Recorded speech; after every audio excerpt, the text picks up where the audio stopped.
So let's assume you're looking for something that's evergreen, that's shapely, that puts structure into the garden, that might make a screen or a hedge that doesn't need much, if any, pruning at all, something that would give you beautiful evergreen foliage and provide a lovely nesting place for little birds. Then take a look at this very nice form of Japanese holly. It's called Ilex Chesapeake.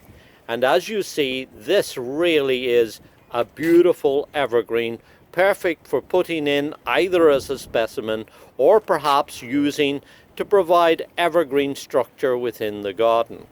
I love this plant in my own garden, and it's interesting that during the springtime I frequently see little birds flying in and out of these, because with all of this dense structure and places to shelter, it's a great place for them to build their nests. Grows about 8 foot or so high. It will have a natural pyramidal habit to it and need very little maintenance. Easy to grow either in a sunny or partially shaded site. This is Ilex Chesapeake.